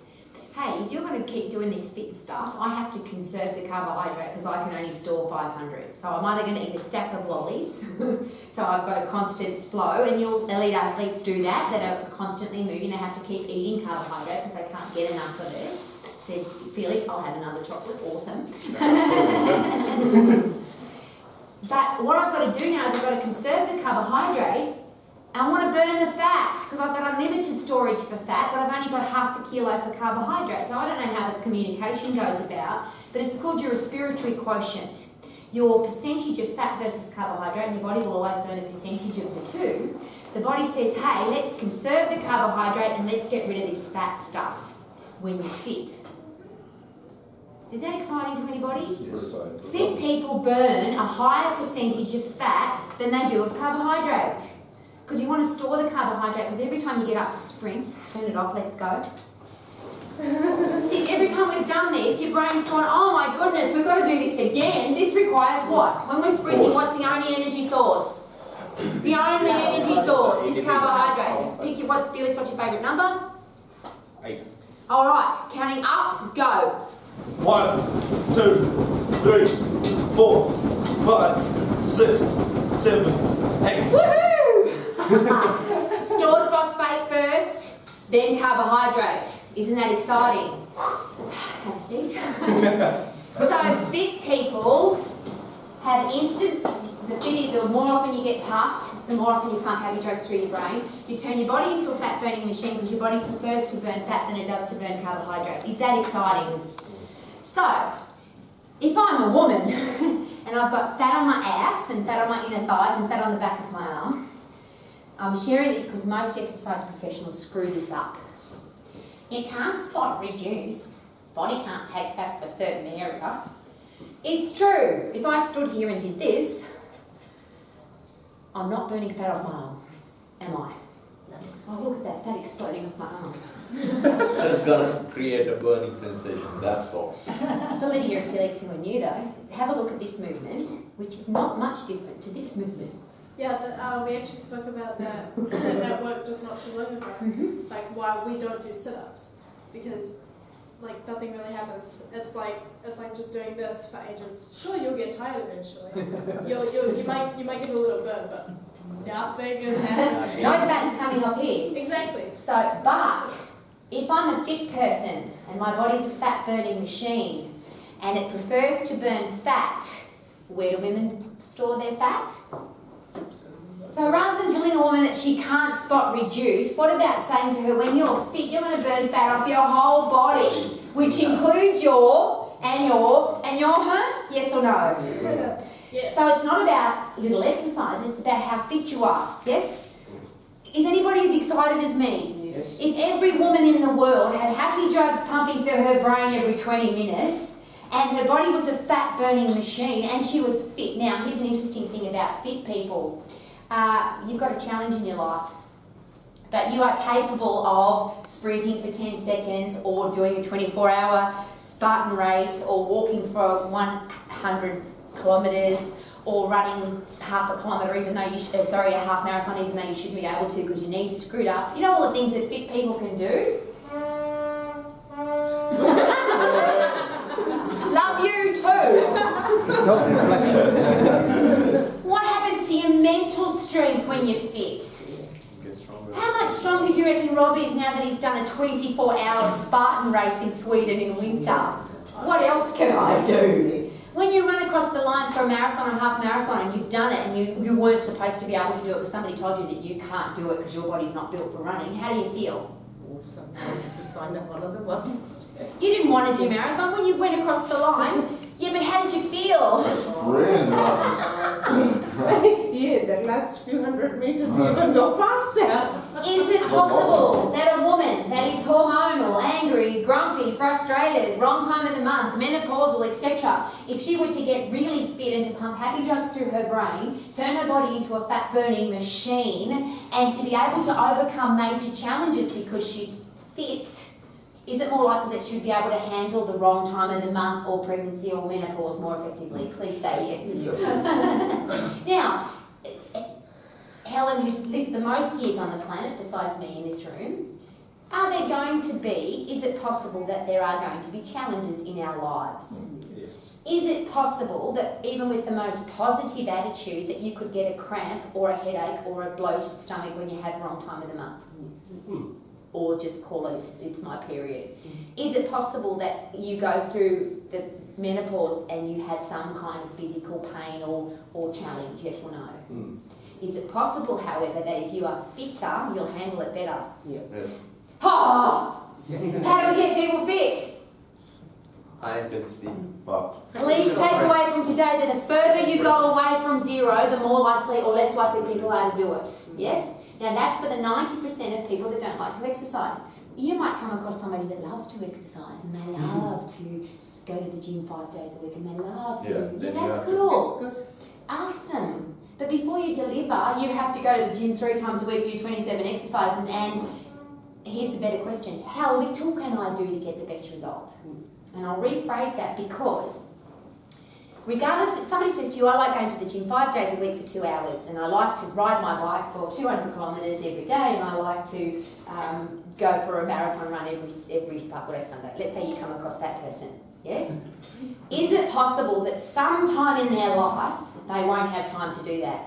Yes. If you come across a 20-year-old woman who's doing that, is it possible that when she's pregnant she won't have time to do that, or when she's got a baby she won't have time to do that? Is it possible if she becomes a business entrepreneur and she's running a multi-million-dollar company that she won't have time to do that? Yes. So isn't our responsibility then that the people that love to exercise for hours and hours, they'll figure that out for themselves? Would it be better for us to decide what's the least amount you can do to get the best results possible? Would that be fair? All right, so now that's just fit. Will I get mentally tougher though if I'm fit? Yes. Let's put this into perspective, and Martin put it beautifully. I've just run 40 kilometres. Every muscle in my body is aching. I've got sore joints. I'm tired. And then you think to yourself, I've got 200 metres to go. You think you can't go any further, but all of a sudden you get this burst and you sprint the last 200 metres. Does that make you mentally tougher? Yes. If we're sprinting and somebody's picked 18 as the number and you're at 16 and you think you can't go any further than 16 seconds, but you really push yourself and you do 2 more seconds, you get physically fitter, but what happens to your mental strength? You think you can't go any further, but you just do a little bit more. What happens to your mental strength? Hell yeah. Hell yeah! So if we can do that for all women, all children, all people, and this is the challenge with big, long, boring exercise programs, we never put them into that situation. It's every step that you take after you think you can't do any more, every sprint that you do after you think you can't do any more, that's where your fitness comes from, but that's where your mental strength comes from. Sound good? And if we did that for all women, would they deal with, cope with, handle all of these challenges better? Yes. Okay, Helen. Now comes strength. Can I use you as an example?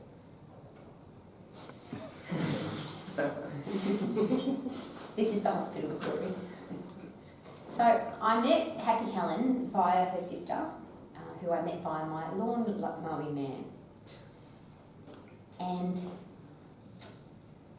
what I love about Helen, which I shared with you at the beginning of the day, is how we would work all day in the garden, lifting heavy things and logs and trees and wheelbarrows full of stuff. And here's this 60-plus year young woman who will just keep going all day.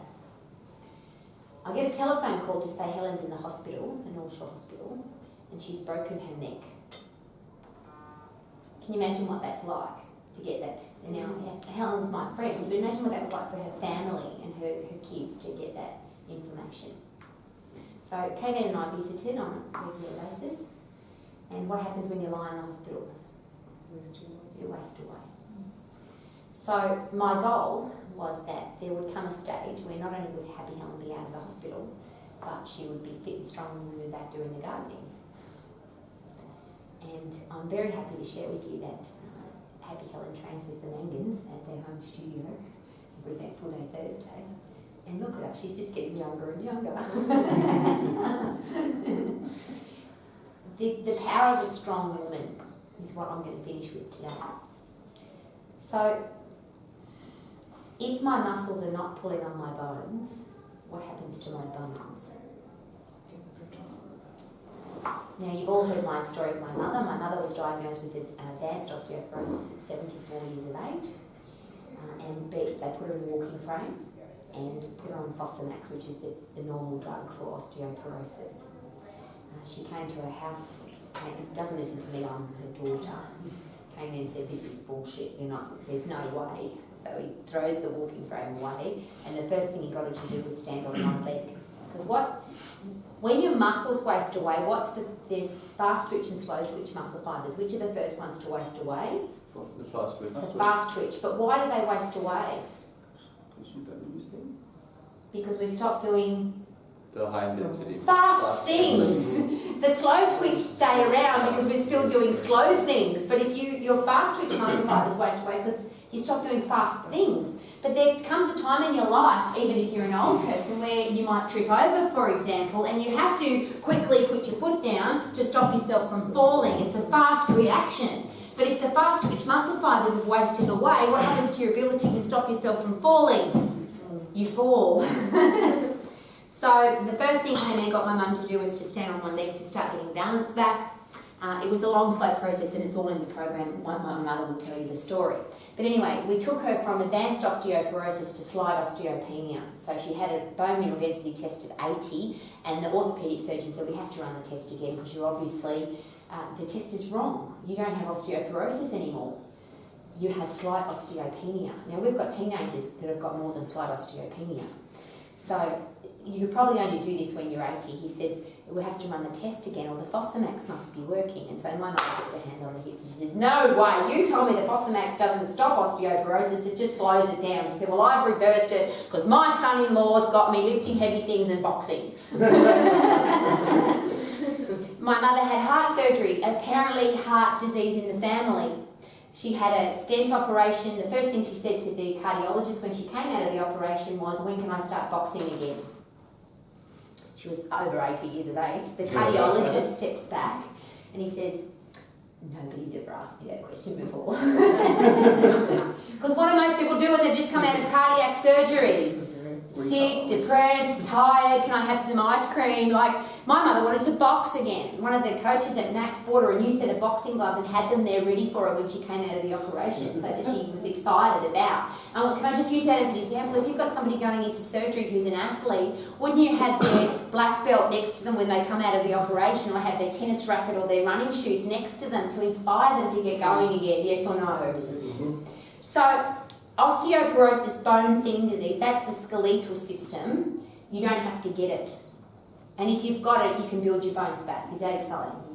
That comes from overloading your muscles, which pull on the bones. Now, the only way to get strong, we'll go back to fitness and strength, they're the same thing. What's the two things that are going to fix all of these challenges? Get fit and get strong. How do you get fit? Turn your body into a pump. Happy drugs through your brain. Now, strength training, exactly the same. The only thing they don't quite understand yet is what happens at that mitochondrial level with what goes on with the brain. They're not sure of how that chemical reactions, and they're studying it, and I'm watching really carefully to what's going on. It's all a bit technical for me to understand at the minute, so I'll have to talk to Kayman about that. But the really cool thing is that when you overload your muscles, there's the same response goes to your brain. How many of you have had a really big, heavy strength workout and felt awesome afterwards? Now, I used to think that was just because I've overcome a challenge, I've lifted heavy, that I feel good about myself. But there's some really good research now to show that that's also going to pump happy drugs into your brain, and that's why you feel good. The big one for that is dopamine. Write it down. Dopamine is a reward drug. You'll often hear it now in relationship to kids playing computer games. That's why they're getting addicted to they're getting addicted to computer games because they're winning a computer game, which puts dopamine into their brain. You'll also hear it in relationship to social media addiction, that the more time your phone pings because you've got another like on Facebook or another Instagram follower or whatever, that pumps dopamine into your brain because it's a reward drug. You're achieved because you've got another friend on Facebook. Well, is there a bigger achievement than lifting heavy, something really heavy? I can ask this room very passionately that question. If you do a PB in the gym, how do you feel? So what's the drug pumping through your brain? Dopamine, which is the reward drug, which is exactly the same as cocaine, heroin, methamphetamine. It's the same response in your brain. So, if I'm a woman and I'm grumpy and miserable and I'm full of cocaine, how good will I feel? But for how long? And what will happen to these? What will be the side effects? Will it be expensive? We can create the same response for an unhappy woman by getting her to lift heavy things and to get puffed. If my muscles are pulling on my bones get stronger. If I overload my muscles, what happens to my muscles? Now, what's the big challenge with women and strength training? Okay. The men in the room, do you have testicles? Hopefully. Yep. The women in the room, do you have testicles? Hopefully not. Where is testosterone produced? In the testicles. Now, women, we have ovaries, and a small amount of testosterone is produced in the ovaries. Are there women that can produce more testosterone than others? And aren't they lucky? Now look at my face. You know women that say, oh, every time I look at a weight I put on muscle size? Do you know what I say? Awesome! You are so lucky that that happens for you. Now, K-Man's in the room and trained the best, or one of the best bodybuilders, female bodybuilders in the world. She won Miss USA. Now, K-Man is a top strength and conditioning coach, a top athletic trainer. She won Miss USA. How much muscle did she put on? Lean muscle? Lean muscle. 2 kilos. I'm a genius. That's hard. Now, if I put on 2 kilos of muscle, what will happen to the rate that I burn up everything that I put into my body? Right. I'm going to have a faster metabolism. And this is the really important thing to share with all of your women that talk about big muscles and strength training. The women in the world that lift heavy things, that compete on stage, that have got lean bodies, and they actually look big, don't they? When you see them in a picture, they actually look big. But why is that? They do. Because you can see their muscles. Why can you see their muscles? They're dehydrated. It's not burning anything else. Because there's no fat on them. And why is there no fat on their muscles? Because they've got so much muscle. Now, for those of you that believe in God, this is going to be really controversial, but God must be a bloke. Because men have naturally more muscle, and they have testosterone in their testicles, which produces bigger muscles, but not that many. The only time that men get bigger muscles, and you can put on a K-Man, so I've asked him this question, I don't know, it's got to be 150 times now. How much muscle can you put on a man that's got high levels of testosterone and trains really hard? How much muscle can you put on a man? Tops, lean muscle, 10. That's close. Over years. We use If they're ectomorphic, 5. If you add drugs in there, a lot more. Well, that's the point. What we see as big women is women with testosterone injection. Now, I have to share this story with you. I went to a Philex, which is a fitness conference in Australia, and there was a lady presenting on what happens to females when they do bodybuilding. Really interesting. She was so open, even more honest and open than you. This is what happened to her. She was training at a bodybuilding gym. Her boyfriend was a bodybuilder. Her coach was a bodybuilder. All the women in her life were bodybuilders. She started taking testosterone so she could look like her circle of influence. And she just got bigger and bigger and bigger. She said, but I didn't realise, and I'm actually paraphrasing her, this is not my story, it's her story. She said, until I went to a nightclub on the Gold Coast, and I went to the bathroom, and the bouncer threw me out.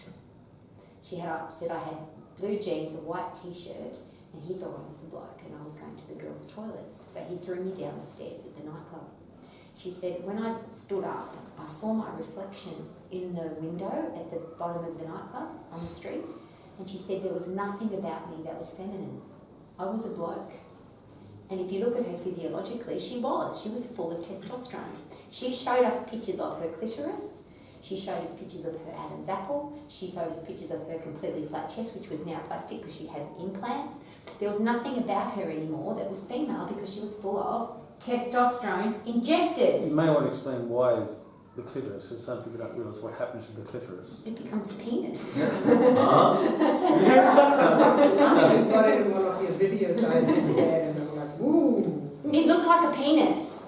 It was long and thick, like a small penis. I think that's what's happening to the bodybuilders who take a lot of testosterone. They grow breasts. Nipples. The block of milk feet, isn't it? Yeah, for men's testicles shrink, their nipples grow, and the women's their clitoris grows. This is called drugs, folks. This is not from having strong muscles and bone. So the best of the best of the best in the world women can put on about 2 kilos. Any woman in the world, whether she's a teenager or she's a mature woman, 60, 70, 80 years of age, if you can put 2 kilograms of muscle, particularly if the woman's between 30 plus and older, all you'll be doing is replacing what she's already lost. After the age of 20, we start losing muscle tissue. If we're not overloading our muscles, we're actually losing it. Do we all get that? As you get older, you lose muscle tissue. You only have to look at it. Even an old, thin woman that doesn't do strength training, she's going to be old like this. Her muscles are no longer even holding her in the upright position. They're not even strong enough to hold her shoulders back and hold her in the upright position. So if I can put 2 kilograms onto a woman that's 30, 40, 50, 60 years of age, I'll increase the speed of her metabolism, which means what? She'll turn into even more of a fat-burning machine. What am I going to be filling her brain with every time we train? Happy drugs. Dopamine, the big reward one. That's why people take cocaine and heroin. Hello, can you see why this is so exciting? So now I've got a woman who's fit and strong. What will happen to all of this stuff? What will happen to the fat on the back of her arm? Not from doing tricep push-downs. When her body is a fat-burning machine, every single fat cell opens when she sprints, and now the fat can be burned. The catecholamine endocrine system takes the fat out of the fat cell, puts it in the bloodstream so I can burn it off. Is anybody else as excited as me? You bloody should be. If you are a woman and you have a terrible period, you have a terrible pregnancy, you have a terrible menopause, what's the best thing that I can do for my client or for me? Exercise, fit and strong. Absolutely. And the food, I think, this is just my personal opinion now, if you can get somebody fit and strong, it's likely that the food will change all by itself. Or, and we will finish on this because it's time to go, I'm touching you for a reason. Has anybody noticed today, what kind of a diet it's on today?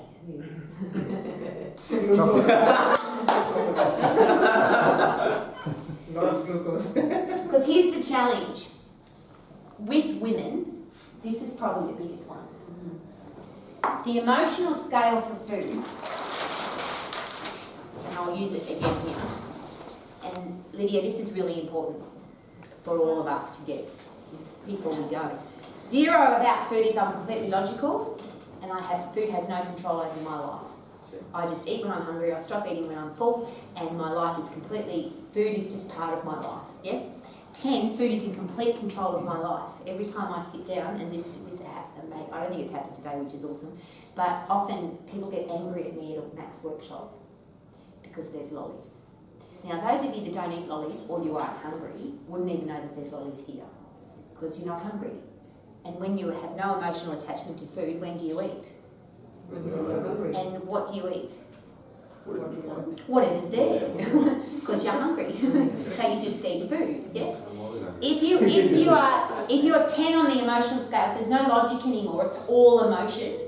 Now, food is controlling my life, so I'm thinking I'd really like to have that chocolate. No, I shouldn't have that chocolate, but I'd really like to have it. How many calories in the chocolate? I think there's about 15 fat grams. I'd have to exercise for about 32 minutes to get rid of it. Is it worth having it? I really want to have it. And there's a war going on inside your head about every time you eat some food. For some people, that is a nuclear war. That is a really horrible... Every time you sit down to food, or there's food available to you, or you're even thinking about going out for dinner, somebody invites you out for dinner at Christmas on the 24th of December, you're thinking to yourself, I don't know if I should go, because those people, they're not vegetarians, or that food that they eat is going to have too much fat in it, or too much sugar in it, and I probably shouldn't go, but I really want to go because I really like them, but I really shouldn't go, and it's something that's happening in a month's time. Can you see where you're not in control of your food anymore? Yes? Now, this is highly controversial, what I'm about to say. Most blokes sit down here, most. They eat because that's logical. This is the guy that says, oh, you're a bit fat, mate. And you go, yeah, I am. Here, if you say to a woman, you're a bit fat. Ooh. You're not walking out of that situation. Now, is that logical or emotional? They will run out of the room and go comfort themselves with chocolate. With what? With what? Yes, I'm fat, food's controlling my life, but what do I do now? We need more food. I eat. Is that logical? It's purely emotional, yes? Who has the most challenges with diets? Now, it's very general. But But if I'm fit and I'm strong and I've got happy drugs pumping through my brain and I've got a fast fat burning metabolism, yeah? Now let's say the worst case scenario, you sit down there and you eat every single lolly or chocolate that's on this table. I think you'd be sick. See, what was that? Logical or emotional, that answer? It's pure logical. Of course you will. Are there people, and I, if you haven't dealt with this, I have to share this with you. I've had obese clients that will sit down to, one of my clients was sitting in her car one day outside the gym, and she had a commercial box of biscuits, Arnott's biscuits. That's where there's 3 trays of biscuits. That's got to be, I don't know, 100 biscuits more. And she was on the last tray. She had eaten all of them in one sitting. Now, is that logical? Finish it. We sat down and we finished them together, and that's for another time, because that's called non-judgment. She was so embarrassed that I caught her doing that I just sat in the car and we finished them all together. Because this whole thing of putting somebody up this end of the scale is if food's controlling my life, I'm now a bad person, because that's totally emotional. But if I can pump happy drugs through somebody's brain, so instead of eating a packet of biscuits, we get them sprinting, and now they've got happy chemicals pumping through their brain, will they feel better? Yeah. If I take them to the gym and they do a workout and do a personal best, will they feel better? Will they be, if they eat then an entire table of biscuits, and their body is now a fat-burning machine, are they more likely to burn it up? Yes. Let's have a look at quickly the endocrine system on a we have to go, but very quickly before you go. I put sugar into my body. What does insulin do? And this is really important because you're going to hear this all the time. Insulin's bad, we're insulin resistant, we've got type 2 diabetes because of insulin, we're fat because of insulin. What is the responsibility of insulin inside your body? Great response. Isn't that interesting? We all hear that all the time, don't we? Insulin's really bad. Have you ever asked why is it bad and how does it work? This is a big challenge today. When somebody says to you insulin's bad, you have to ask them, force them to answer the question, why is it bad and how does it work? And if they can't answer that question, should you listen to what they've got to say?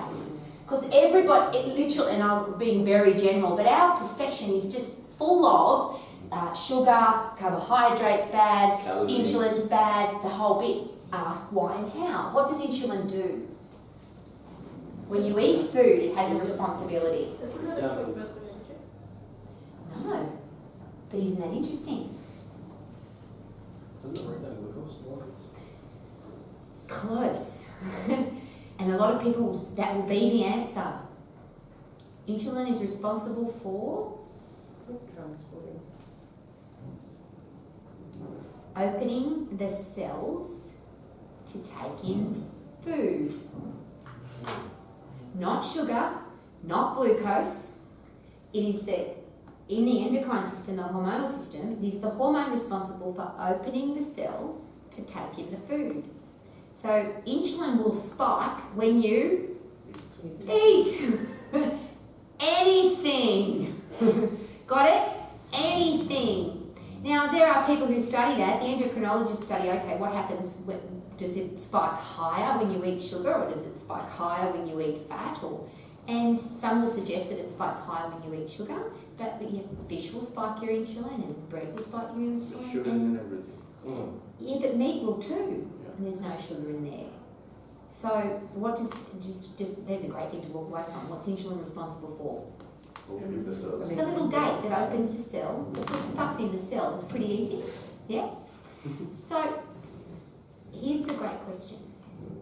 If I'm really fit and if I'm really strong, so I've got an internal organ system that's working well, including my endocrine system, when I eat all of this food, let's just say I eat the whole lot. So now I've got fat, sugar, protein because it's chocolate, I've got all three. What will happen to my insulin? I'll be like jumping like a kid. No, but no, what will insulin have to do? It's going to have to go berserk because I've got this whole heap of stuff here. Now the interesting thing is the glucose molecules, the actual sugar and carbohydrate molecules are bigger. So what insulin wants to do is take those out of your bloodstream really quickly, because if they're running around in your bloodstream, and K-Man's example is brilliant, if you've got a whole bunch of semi-trailers driving on the road, what happens to the road really quickly? It gets damaged. If you've got bicycles riding on the road, The road lasts a long time. If you've got semi-trailers running around on the road, it gets damaged. Those big glucose molecules, you don't want those running around in your bloodstream because they bang up against the arteries and cause grazes and little cuts and little nicks in the artery, yeah? So if I've got little grazes and little cuts and little nicks in my artery, and now I've got cholesterol fat running around there as well, what will catch on to those little nicks and grazes and cuts? But now I've got cholesterol sticking in my arteries because I've damaged my arteries with glucose molecules. Can you see why people say sugar's bad? Oh, of course, but you have to understand why rather than just saying that it's bad.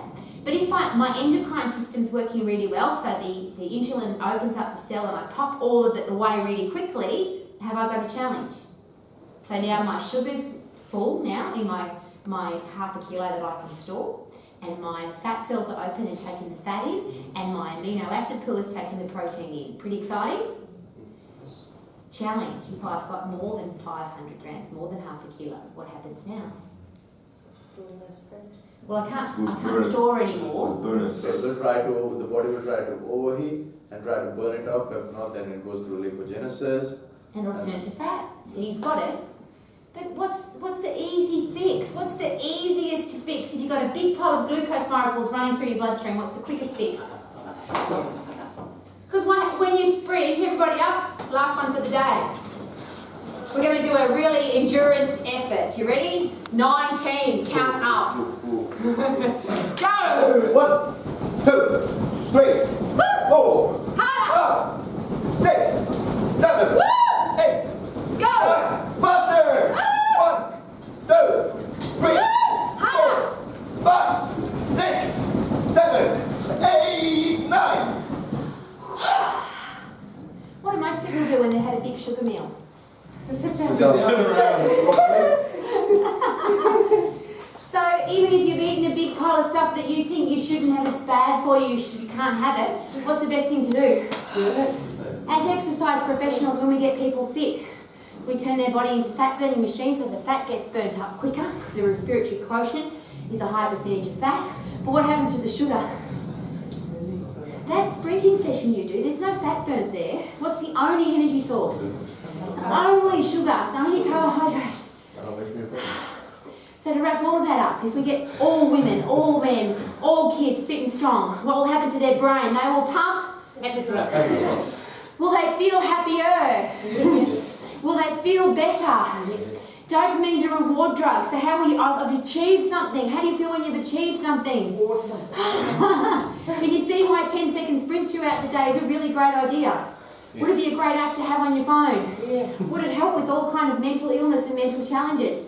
I'm not saying it's the cure, but would it help? Yes. And what if it was the cure? Yeah. It was that simple.